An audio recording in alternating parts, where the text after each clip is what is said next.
Great to be here. Who have played Welcome. Pokemon Go? I've played it. Okay. There we go, Andy. I've played as well. I'm Jeff. And what about you, Ari? I'm a fan. I'm also a fan, although I'm not an addict yet. But I totally get the It's early. application, and I think It that is early.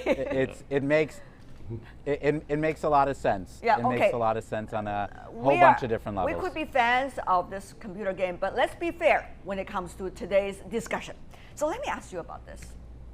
What does that mean for Nintendo? I mean, after years of silence on the market, eventually come up with such a strong product. Is this really going to be the beginning of another era of Nintendo and another era of computer games?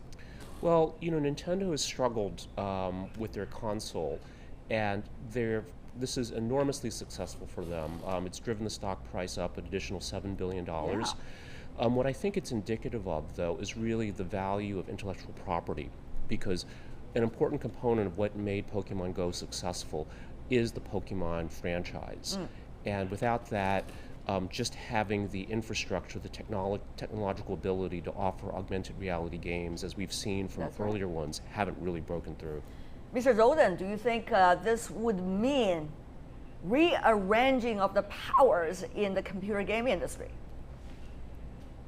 I mean, I think so. I don't know if it's realigning or reinvigorating, but certainly it's a perfect storm in a good way. We have the emergence of location-based services that people are getting more familiar with. We have easy access to broadband, and we have the industry, what the industry is calling gamification. So we're going to start seeing a lot of money poured into this industry. And quite frankly, I think it's going to benefit small to medium-sized businesses, and then big retailers are going to jump on the bandwagon as well. Right. Mr. Joseph, though, money is not the issue here. I mean, we've got a lot of cash around the world ready to be burned. Of course, when there is such a void, everybody wants to jump on it. And yet the question is this going to be a promising road for the industries and also for consumers to pursue?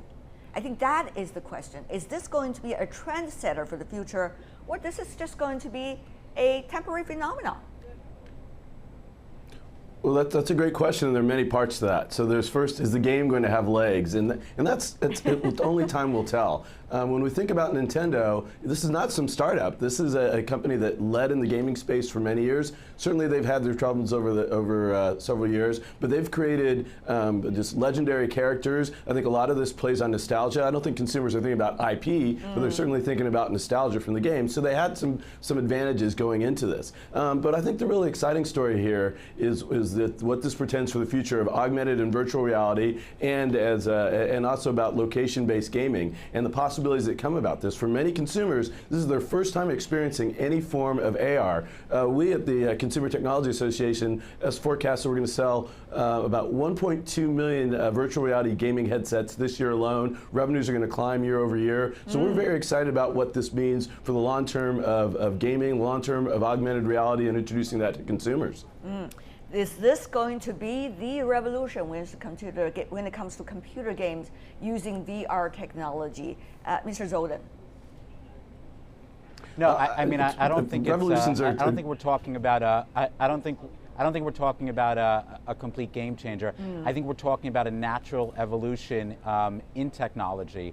And what's great about the tech sector and gaming, and we talked about AR and VR, we're going to be seeing a lot of companies that are going to be wrapping themselves around this kind of technology too, which I think is great for the overall economy also, specifically as it relates to the tech sector. So I'm very bullish on gamification. I'm bullish in creating jobs and building out the tech sector, and I think that this is just, again, this is a natural evolution to something I think really great. Natural evolution or a revolution? Well, I think that there isn't a bright line distinction, but I think there is a big difference between virtual reality and augmented reality, and Pokemon Go, I think, really is making mainstream augmented reality. Right. What I think is very interesting, though, is that it's not just in the gaming sector that this will have an impact, because if we look at Niantic, which is the company that was spun out of Google that created Pokemon Go, Gilman Louie, who is the former head of the CIA's InQtech VC fund, is a director of that company as well.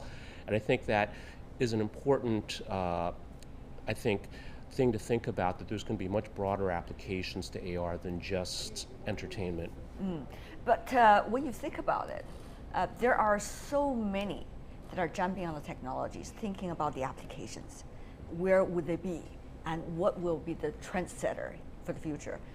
This, of course, is an interesting example, yet people are debating about how long this would last. I mean, Pokemon Go, when it comes to a trend, how much technology would improve on top of this?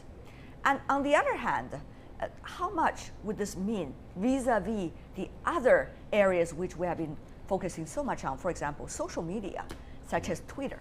Now the users of this has already exceeding Twitter for a daily account. So, Mr. Joseph, what do you make of these two questions, and how will the two questions, in fact, and its answers interact with one another?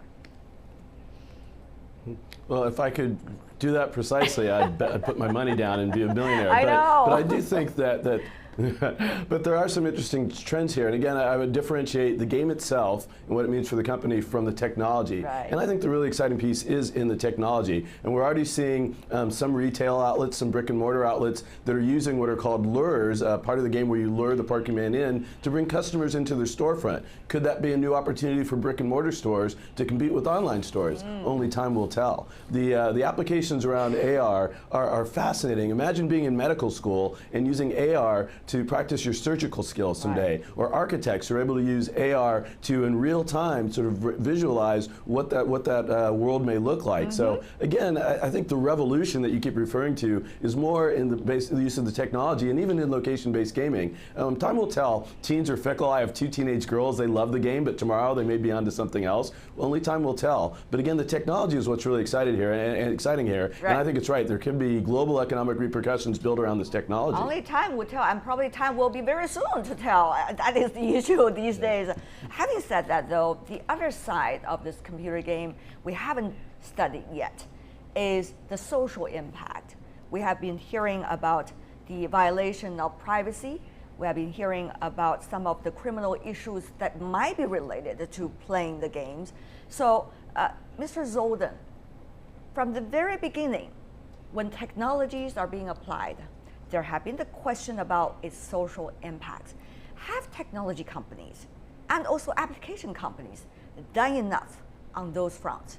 Who will make sure things will happen on a parallel basis, protecting rights of consumers and also the use of technology, application of technologies? Mr. Zoldan.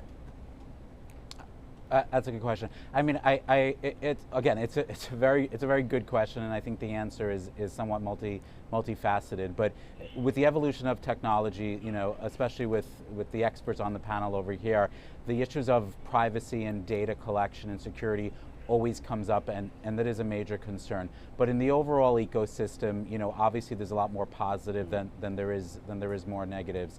But I will say, in terms of, you know, whose responsibility is it in terms of the infrastructure, the security infrastructure, the data privacy, I think at the end of the day, it really does fall on the individual just to be fully aware of what they're doing, of what they're engaging in, and it's sort of a buyer beware scenario, and that's been since the beginning of time.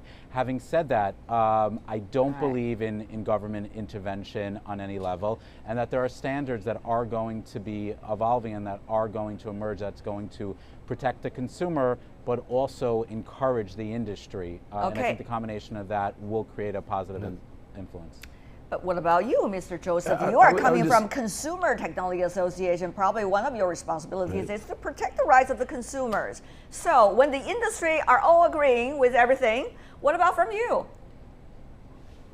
Well, we actually represent manufacturers. We represent about 2,000 companies across the consumer technology space. But I would agree that as long as companies and manufacturers are transparent about how they're using that data, what our research shows is that consumers, and what experience shows, is that consumers are willing to provide that data. They're willing to give up some modicum of privacy as long as they get some benefit out of it, and as long as they're relatively aware of how that's being used. And I think that's the key. You know, we're still in the very, very early days of this new world in which we live, in which which we're allowing companies to have access to some of our personal data. And those rules are still being worked out. But what we've seen time and time again is that if there's a benefit, if I know that if I give information that I'm going to have a better shopping experience, that I'm going to have an experience that's more tailored to my likes and wants and wishes, then I'm willing to give up some level of privacy and security. All right.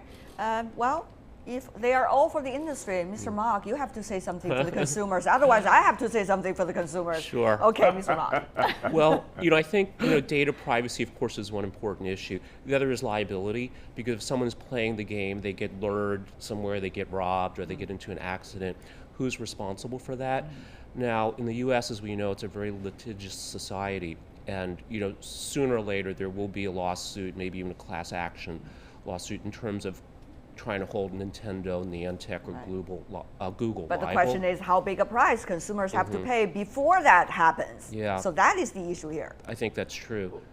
All right. Well, it seems that we don't have an answer for that. Mr. Joseph?